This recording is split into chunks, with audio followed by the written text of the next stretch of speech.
ራስልኝ በድጋሚ እንደምናመሻቸው ኢትዮጵያ ቴሌቪዥን ነው ኢቲቪ 57 እንደቀጠለ ነው። ሁለተኛ ክፍል ላይ እንገኛለን። ዋና ዋና ጉዳዮችን ላስታውቃችሁ። ኢትዮጵያ በ2023 በአፍሪካ የብልጽግና ተምሳሌት እንደምትሆን ጠቅላይ ሚኒስትር አብይ አህመድ ገለጹ።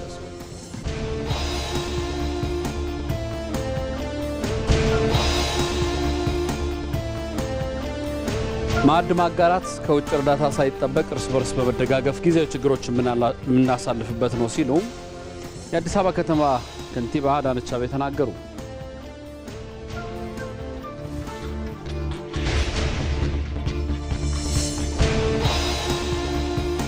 ሰሜን ኮሪያ የሃይፐርሶኒክ ሚሳይል ሙከራ አደረገች የሚሉት ዋና ናቸው።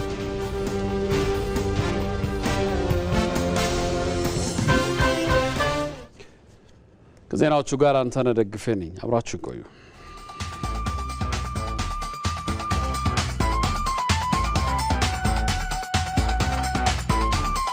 የኃይል አቅርቦት ትምህርትን፣ ጤናንና በየአካባቢው ያሉ የሥራ ዕድሎችን ለማሻሻል የሚያስችል አቅም ነው።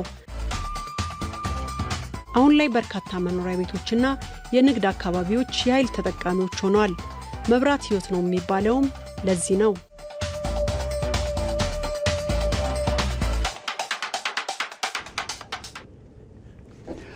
ጠቅላይ ሚኒስትር አብይ አህመድ በትናንትናው ዕለት በኢትዮ ጅቡቲ ባቡር ዋና መስሪያ ቤት በመገኘት የተቋሙን የሥራ እንቅስቃሴ ጎብኝተዋል። ጠቅላይ ሚኒስትር አብይ ያደረጉት ጉብኝት ምን ይመስል እንደነበረም በተንቀሳቃሽ ምስል እንከታተል።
በግድብ በቤት በመንገድ በሃይዌይ በሬልዌይ ሎጂስቲክስ ትልቁ ጋፓችን ስለሆነ እነሱን መልስ የሚል ሐሳብ ነው ያለው። አሁን የሬልዌይ ግንባታ ፍላጎት አለ።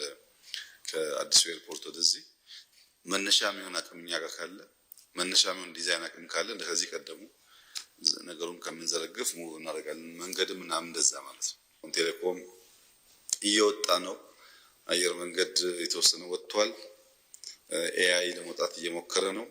እነዚህን ቶሎ አጠናክረን ከኛ አልፎ ወጣ ብሎ ማርኬት እንዲያመጡ ለማድረግ ነው ፍላጎቱና ለዚያ እርሾ እንዲሆን ነው ጥቅል ፍላጎቱ። በሎጂስቲክስ ሴክተር ያለውን ጋፕ ለመመለስ ነው። የኢትዮ ጅቡቲ አክሲዮን ማህበር 75-25 የተከፈለ ነው። የኢትዮጵያ 75%፣ የጅቡቲ 25%። አሁን 8ኛ ዓመታችን ኦፕሬሽን ከጀመርን for the last 6 years and plus ሞር ኦር ሌስ ስንጭን የነበረው ፈርቲላይዘር እና ኮንቴነር ነው ማለት ነው። አሁን ግን ካርጎቹን አብስተን ማሽነሪዎችን፣ ባሶችን፣ ትራኮችን በሆል እንጭናለን። ላይቭ ስቶክ፣ ቬጂቴብል መጫን ጀምረናል። ሞር ቢዝነሶቻችን ሞር ዳይቨርስ እያደረግን ነው ማለት ነው። ቪዥናችን ኢትዮጵያን ኮኔክትድ የሆነች ኔሽን ቤስት አፍሪካ ውስጥና ኢኮኖሚክ ግሮዝ እና ሪጂናል ኢንቴግሬሽንን ወርልድ ክላስ ሬልዌይን በመጠቀም ያንን ለማሳካት ነው። ከ2015 ጀምሮ ቢልድ ኤንድ ኦፕሬት አድርገናል። የተለያዩ ሬልዌይ ኢንፍራስትራክቸሮችን ማለት ነው። ስታርቲንግ ፍሮም 2023 ሪፎርሞችን ጀምረናል። ወደ አዳዲስ ኒው ቢዝነስ ቬንቸርስ ገብተናል። ሬልዌይ ኢንስቲትዩት ትሬኒንግ ሴንተር ከፍተናል። ላይሰንስ እና አፕሩቫል ኦፍ ኮሜንስመንት ኦፍ ዲፍረንት ኦፕሬሽንስ ኢንክሉዲንግ ግሬድ 1 ኮንስትራክሽን ላይሰንስ አውጥተናል። ኮንሰልቲንግም ኮንስትራክሽን በዛ እየሰራንበት እንገኛለን ማለት ነው።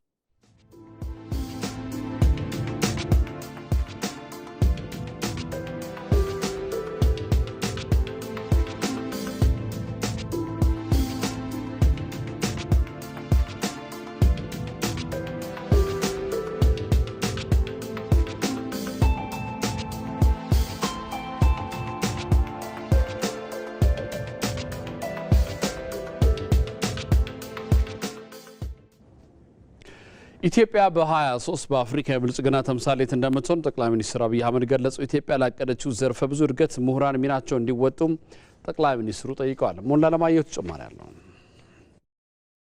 75ኛ ዓመት የአልማዝ ኢዮቤልዩ በዓሉን እያከበረ የሚገኘው አዲስ አበባ ዩኒቨርሲቲ የቀድሞ ተማሪ የሆኑት ጠቅላይ ሚኒስትር ዶክተር አብይ አህመድ የሴሚናር ማጠቃለያ ላይ ተገኝተው ጥናታዊ ጽሑፍ አቅርበዋል። የምሁራን ሚና ለሀገር ብልጽግና በሚል ርዕስ ሰፋ ያለ ዳሰሳን የያዙ ሀሳቦችን ያቀረቡት ጠቅላይ ሚኒስትር አብይ ምሁራን ያነበቡትና ያጠኑትን ወደ ሀገረኛ አውድ በመመለስ ማህበረሰባዊ አበርክቶ ይኖራቸዋል። ያነባሉ፣ ይማራሉ፣ በራሳቸው አውድ ውስጥ ያ ነገር እንዲመጣ ያደርጋሉ። ወደኛ ካራክተሪስቲክስ መቀየር የሚያስፈልገው ዓለም ላይ ቨርቹዋሊ በርቀት የምናዳምጠው ነገር ስንገባበት በሙሉ እንደዛ ላይሆን ስለሚችል፣ ሁለተኛው ትውልድን ኢንፍሉዌንስ ማድረግ ነው። ጠያቂ፣ አሰላሳይ፣ ስራ ወዳድ፣ ሀገር ወዳድ ትውልድ መፍጠር። በረባ ባረባው የሚሸሽ በረባ ባረባው ልውጣ የሚል ሳይሆን በፈተና ውስጥ አልፎ ሀገር የሚሰራ ትውልድ መስራት ነው።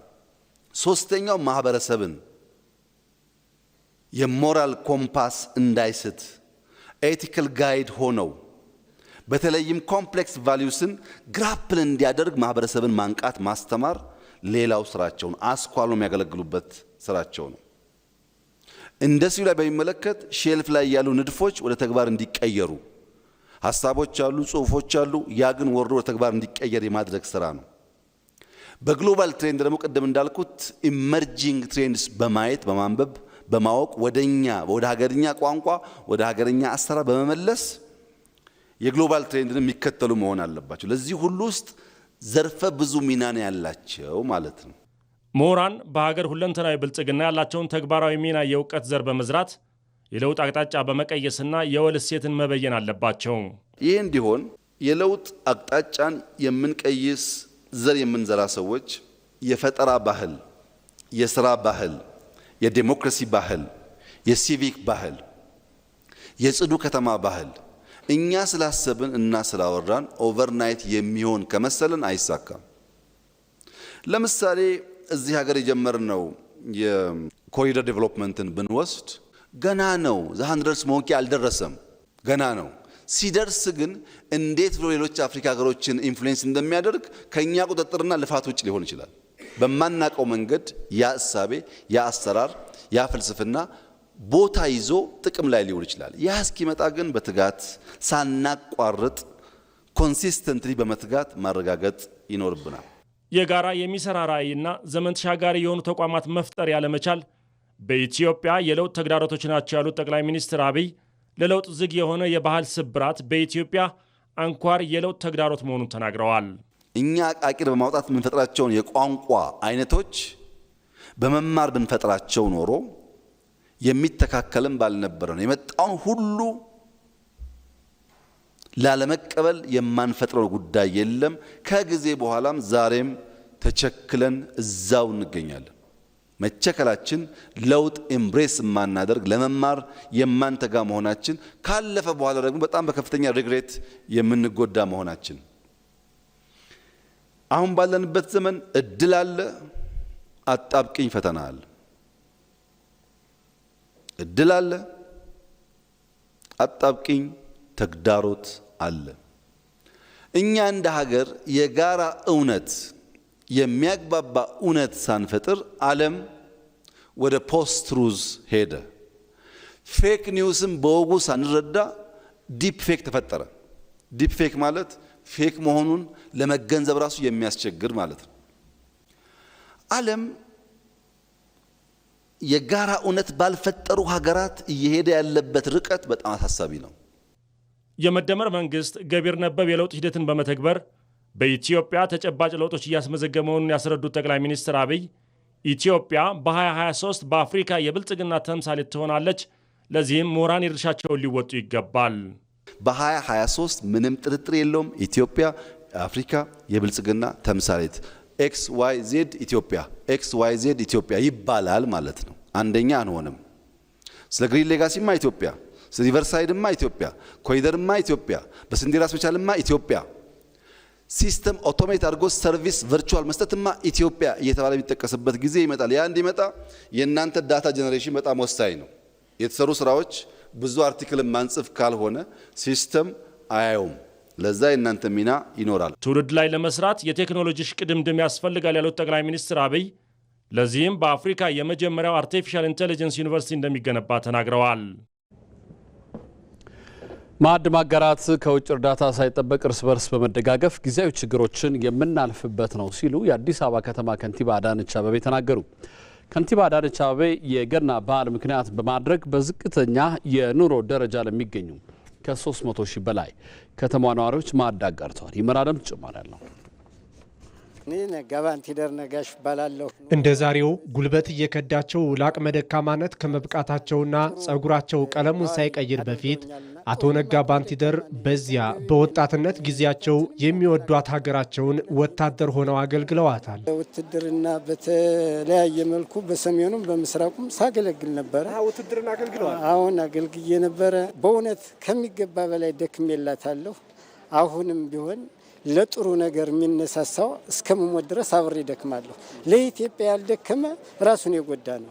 ኗሪነታቸው በአዲስ አበባ የሆኑትና አቅመ ደካማነት ያልበገረው ሁሌም ስለ ሀገር ያውም ሞቅ ባለወኔ መቆምን የሚያሳብቁት ነጋ ባንቲደር ታዲያ ጊዜና ጉልበት ጥላውን አጥልቶባቸው በኑሯቸው እጅ አጠር ሆነዋል። የአዲስ አበባ ከተማ ከንቲባ አዳነች አቤቤ ለሀገር ባለውለታው ነጋ ባንቲደርን ጨምሮ ምንም የገቢ ምንጭ ለሌላቸው ለማህበራዊ ችግር ለተጋለጡ አቅመ ደካማና ዝቅተኛ ገቢ ላላቸው ከ300 ሺህ በላይ ለሚሆኑ የመድኗ ነዋሪዎች ማዕድ አጋርተዋል።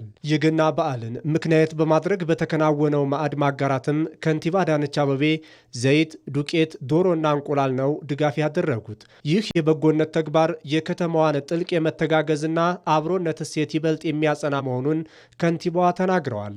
የጌታ ኢየሱስ ክርስቶስ የልደት በዓል የሚያመላክተው ፍቅርን ነው። እኛም እናንተን እንኳን አደረሳችሁ እያልን ማዕድ ስናጋራ ፍቅራችንን እየገለጽንላቸው ነው። በሌላ በኩል ደግሞ ጊዜያዊ ችግርን እየተረዳዳን ከውጪ እርዳታ ሳንጠብቅ እርስ በርሳችን ያለንን አቅምና እሴቶቻችንን በሚያጎለብት መንገድ አስተባብረን ማዕድ እያጋራን ፍቅራችንን ብቻ ሳይሆን ጊዜያዊ ችግርን በማለፍ ለዘላቂ ልማት በጋራ የምንተጋበት ወቅት ነውና በድጋሚ እንኳን አደረሳችሁ። በዝቅተኛ የኑሮ ደረጃ ላይ ለሚገኙ የህብረተሰብ ክፍሎች እንደ ማንኛውም ገቢ እንዳላቸው ነዋሪዎች በዓሉን እንዲያከብሩ ድጋፍ ላደረጉ ባለሀብቶችና ላስተባበሩ ሁሉም ምስጋና አቅርበዋል። ከንቲባ አዳነች አቤቤ ይህንን ፕሮግራም እውን እንድናደርግ ከ300 ሺህ በላይ የሆኑ የከተማችን ዝቅተኛ ገቢ ያላቸውና ምንም ገቢ የሌላቸው ነዋሪዎች በፕሮግራም ውስጥ ያካተትናቸው የፍቅር ስጦታችን እንዲደርሳችሁ በማድረግ በኩል ያስተባበሩ የተባበሩ በርካታ የከተማችን ባለሀብቶች፣ ማህበረሰቦች እዚህ ጋር ኩምታል እያገላበጡ እየተሸከሙ ፍቅር የሚገልጹላችሁ በጎ ፍቃድ አገልግሎት ሰጪ ወጣቶች አሉና በእናንተ ስም በከተማ አስተዳደሩም ስም በራሴም ስም ከልቤ አመሰግናችሁ ወዳለሁ። ከለውጡ ማግስት ጀምሮ ከዘላቂ ልማት ባሻገር በጊዜያዊ ችግሮች ውስጥ የሚገኙ ነዋሪዎችን ተጠቃሚ የሚያደርጉ ሰው ተኮር ስራዎች እየተሰሩ መሆኑንም የከተማው የህብረተሰብ ተሳትፎና በጎ ፍቃድ ማስተባበሪያ ኮሚሽን ኮሚሽነር ይመር ከበደ ገልጸዋል። ከውጭ እርዳታ ከመፈለግ ይልቅ የራስን ችግር በራስ አቅም የመፍታት መርህ ተከትለን በመናከናውነው በዚህ ፕሮግራም በተያዘው በጀት ዓመት 6 ወር አፈጻጸማችን ከ13 ቢሊዮን በላይ ሀብት በማሰባሰብ የበጎ ፍቃድ አገልግሎት ስራዎችን ማከናወን ችለናል። በአዲስ ዓመት በመውሊድ በመስቀልና እሬቻ ምክንያት አድርገንም ከ500 ሺህ በላይ የሚሆኑ ለማህበራዊ ችግር የተጋለጡ ዜጎችን ማዕድ ማጋራት ስራዎችን አከናውነናል። ድጋፍ የተደረገላቸው እነ ነጋ ባንቲደርና ሌሎችም በዓሉን በደስታ እንዲያሳልፉ እንደሚያደርጋቸውም ተናግረዋል። በጣም ደስ ብሎኝ ነው የምውለው። እግዚአብሔር ይስጣቸው። ምንም አይቼ የማላውቀው ነገር ነው። ጥሩ ነው። ተመስገን። እውነት ለመናገር ከሆነ ክብር ከንቲባችን ወይዘሮ አዳነች አቤቤ ከመጣሽ ወዲህ ያገኘነው ተስፋና ጥሩ ነገር ሁልጊዜ እንዲያገዛቸውን ነውና ሁልጊዜ ደስታ፣ ሁልጊዜ ዓለም ያጋጥማችሁ። የአዲስ አበባ ከተማ አስተዳደር እጅ ላጠራቸው ወገኖች እንደ ቤተሰብ ሆኖ በየበዓላቱ ድጋፍ እያደረገ ይገኛል። የኢትዮጵያ ብሔራዊ ምርጫ ቦርድ የ2018 ዓ.ም አጠቃላይ ምርጫን የመራጮችና የእጩዎች ምዝገባ ስርዓት በቴክኖሎጂ የታገዘ ለማድረግ 2 የሞባይልና የድረገጽ መተግበሪያዎችን አበልጽጓል። የምርጫ ቦርዱ ዲጂታል አማራጮችና እጩዎች ምዝገባ ስርዓት የማስጀመሪያ መርሃ ግብርን በአዲስ አበባ አካሂዷል። ቦርዱ የእጩዎች ምዝገባ ሙሉ በሙሉ የመራጮች ምዝገባን ደግሞ በከፊል በቴክኖሎጂ ታግዞ ሊያከናውን መዘጋጀቱን ነው ያስታወቀው። መተግበሪያዎቹም መራጮችና ተመራጮች መሰረተ ልማቱ ባለበት ቦታና ባሉበት ሆነው መመዝገብ የሚያስችል መሆኑን የኢትዮጵያ ምርጫ ቦርድ ሰብሳቢ ሜላት ወርቅ ኃይሉ ተናግረዋል። ኢኖቬሽንና ቴክኖሎጂን መሰረት በማድረግ በሀገራችን ለመጀመሪያ ጊዜ መራጮች በዲጂታላይዜሽን የሚመዘገቡበት እጩዎችም በተመሳሳይ በዚሁ በዲጂታላይዜሽን የሚመዘገቡበትን ሶፍትዌር በማልማት ዛሬ እነሆ ለእናንተ ለማቅረብና በይፋዊ መንገድ ለማስመረቅ ተገኝተናል። እንግዲህ የኢትዮጵያ ብሔራዊ ምርጫ ቦርድ ይሄንን ስራ ሲሰራ ማለትም የቴክኖሎጂ ልማት ወይም የዚህ የሶፍትዌር ዲቨሎፕመንቱን ስራ ስንሰራ ከ1 ዓመት ከ8 ወር በላይ ሆኖናል።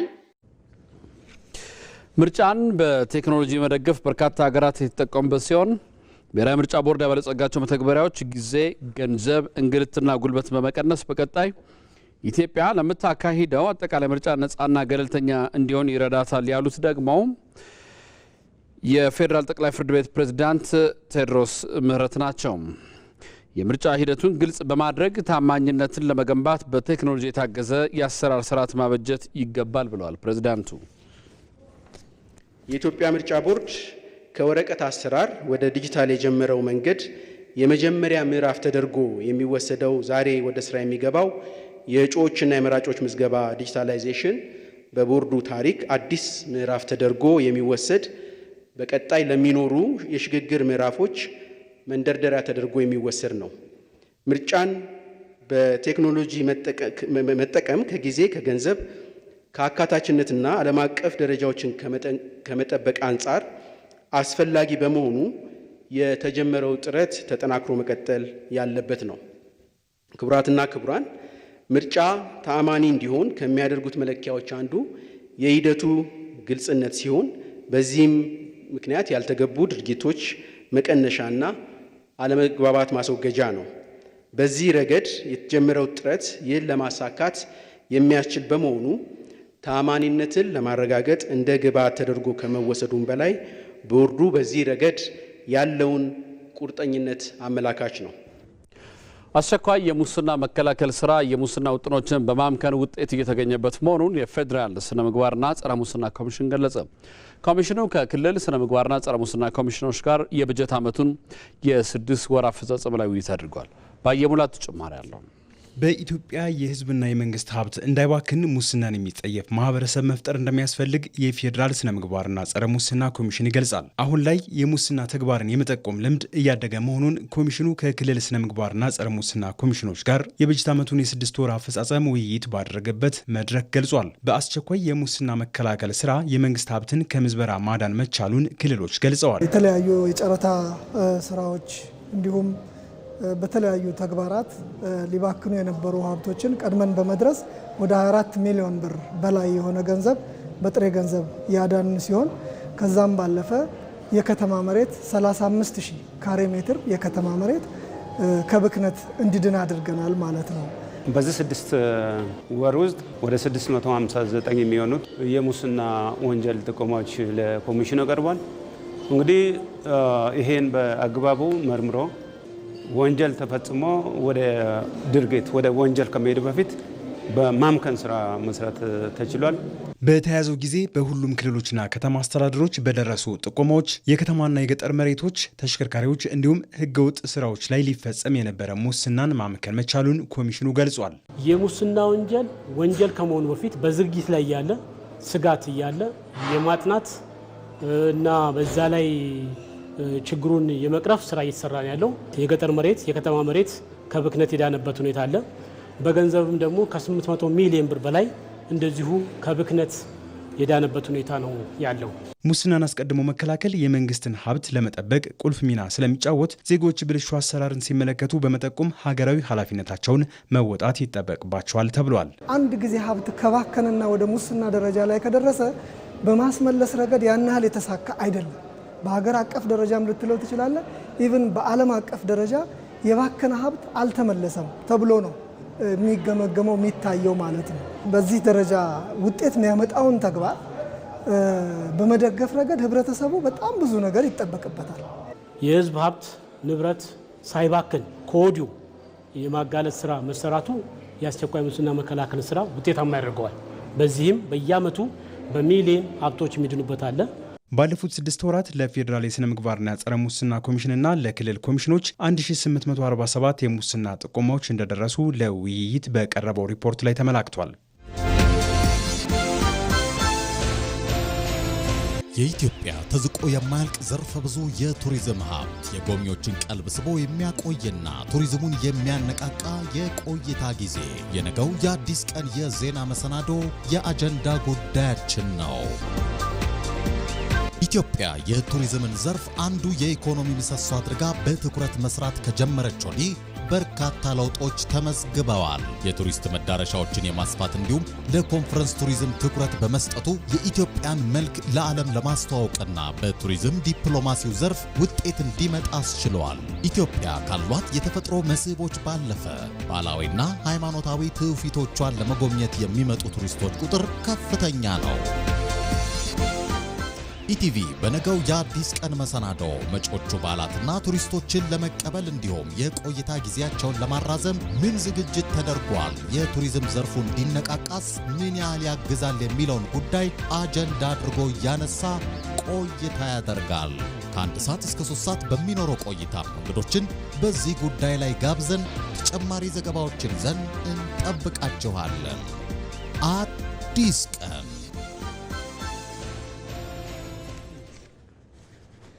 የውጭ ዜና። ሰሜን ኮሪያ የሃይፐርሶኒክ ሚሳይል ሙከራ አደረገች። የሚሳይል ሙከራውን የአገሪቱ መሪ ኪም ጆንግ ኡን በቀጥታ የተከታተሉ ሲሆን 1000 ኪሎ ሜትር ያህል መወንጨፉም ተዘግቧል። የሰሜን ኮሪያ ፕሬዝዳንት ኪም ጆንግ ኡን ሚሳይል ሙከራው የፒዮንግያንግን ጦርነት የመመከት አቅም የሚጨምር ነው ብለዋል። ከፍተኛ የዘመኑ ቴክኖሎጂ አገሪቱ መታጠቋን ፕሬዝዳንቱ ገልጸዋል። ሰሜን ኮሪያ በተደጋጋሚ የሚሳይል ሙከራዎችን በማድረግ በቀጠናው ውጥረት እንዲነግስ ማድረጉ የተዘገበ ሲሆን ባለፈው ወር ረዥም ርቀት ተወንጫፊ ስትራቴጂ ክሩዝ ሚሳይል ሙከራ ማድረጓን አስታውሰው የዘገበው ቲአርቲ ወርልድ ነው።